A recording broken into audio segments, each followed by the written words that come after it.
चंद्रयान 3, जिसके जरिए भारत एक बार फिर से चांद पर उतरने जा रहा है। भारत की चंद्रयान सीरीज का ये तीसरा मिशन होने वाला है। चंद्रयान 1 की सफलता को केवल भारत ही नहीं बल्कि पूरी दुनिया ने सराहा था, जिसने चांद पर पानी तक खोज निकाला। उसके बाद 2019 में चंद्रयान 2 ने थोड़ा हताश जरूर किया, लेकिन उसका ऑर्बिटर आज भी चांद को मैप कर रहा है। चंद्रयान 2 का लैंडर और रोवर भले ही चांद की सतह पर सफलतापूर्वक न उतर सके, लेकिन चंद्रयान 2 का ऑर्बिटर आज भी हमें महत्वपूर्ण डेटा भेजता रहता है। चंद्रयान 2 की असफलता के बाद से ही इसरो ने चंद्रयान 3 पर काम करना शुरू कर दिया था।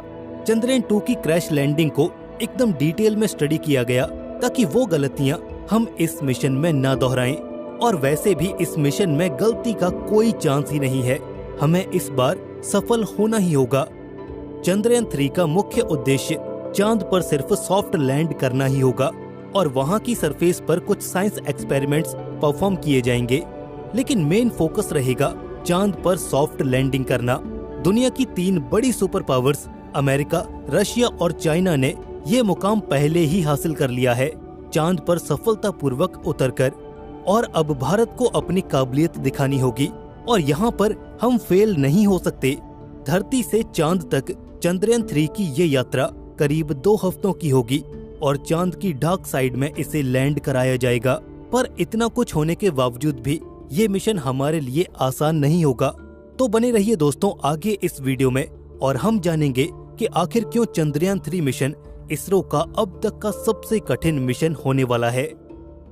600 करोड़, जी हाँ 600 करोड़ के करीब है चंद्रयान 3 की लागत, जिसे हाल ही में ऑफिशियली 12 जुलाई सन 2023 को लॉन्च करने का प्लान है। 12 जुलाई से लेकर 19 जुलाई के बीच सतीश धवन स्पेस सेंटर श्रीहरिकोटा से इसे लॉन्च किया जाएगा। 600 करोड़ वाकई एक बहुत बड़ी रकम है, लेकिन इसरो के इतिहास में ये सबसे महंगा मिशन नहीं है, बल्कि चंद्रयान 2 इस मिशन से करीब 1.5 गुना ज्यादा महंगा था। करीब 960 करोड़ रुपए चंद्रयान 2 मिशन पर खर्च किए गए थे, लेकिन इस बार इस मिशन में ऑर्बिटर यूज नहीं किया गया है और इसी का नतीजा है कि ये मिशन चंद्रयान 2 जितना खर्चीला नहीं है। बात करें अगर चंद्रयान 3 के लॉन्च के बारे में, तो चंद्रयान 3 स्पेसक्राफ्ट बहुत पहले ही आंध्र प्रदेश के श्रीहरिकोटा स्थित सतीश धवन स्पेस सेंटर पहुंच चुका है। कड़ी सिक्योरिटी के बीच बेंगलुरु के UR राव सैटेलाइट सेंटर से इस स्पेसक्राफ्ट को एक स्लो मूविंग व्हीकल पर रखकर इसके अंतिम पड़ाव तक पहुंचाया गया, जहां पर इसे LVM-3 यानी कि लॉन्च व्हीकल मार्क 3 पर माउंट किया जाएगा। लॉन्च के कुछ समय पहले ही इस बड़े से रॉकेट में ईंधन भरा जाएगा और फिर सारे चेक्स कंप्लीट करने के बाद काउंटडाउन स्टार्ट होगा और हमारा चंद्रयान 3 निकल जाएगा अपने सफर पर। लेकिन इस मिशन में ऐसा क्या है जो इसे पिछले बाकी मिशन से ज्यादा कठिन बनाता है, और इसका जवाब है चांद पर उतरने की कला, the art of soft landing. जैसा कि हम जानते हैं कि चंद्रयान 3 का मेन ऑब्जेक्टिव चांद की सतह पर सफलतापूर्वक सॉफ्ट लैंड करना होगा और इसके बाद रोवर को डिप्लॉय करना, देन साइंस एक्सपेरिमेंट्स को परफॉर्म करना।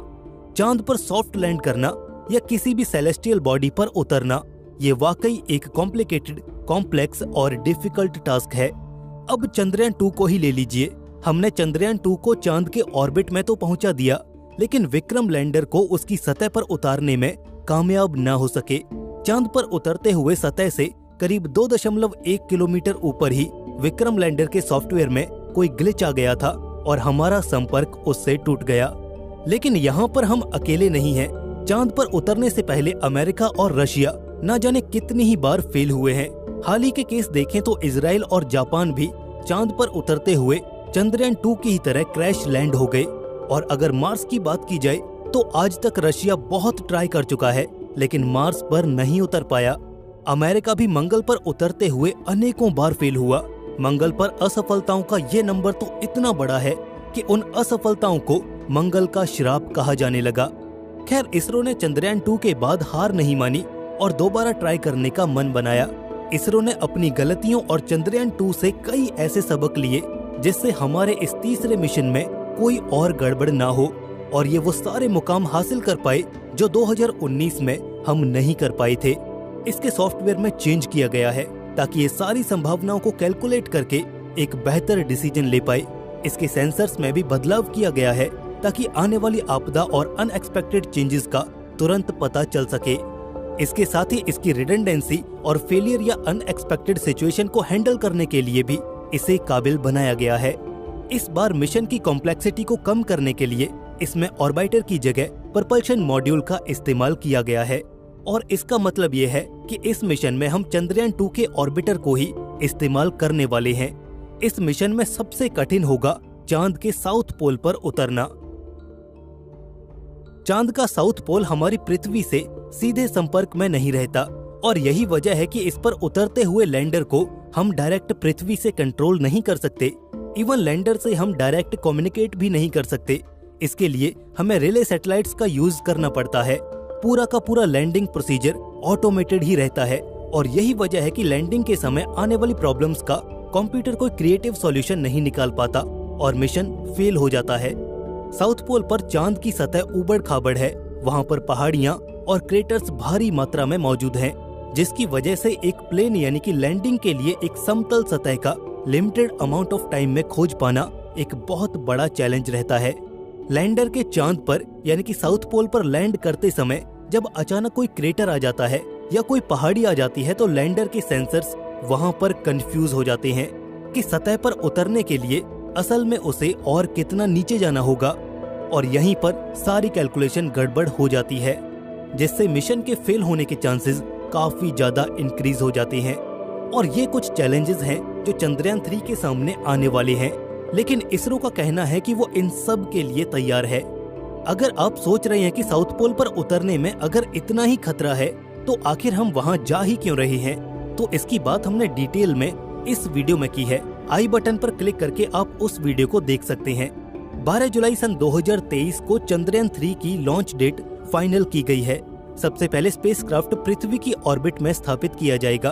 कुछ ऑर्बिट पूरे करने के बाद प्रपल्शन मॉड्यूल इसे चांद तक ले जाने के रास्ते में इंजेक्ट कर देगा।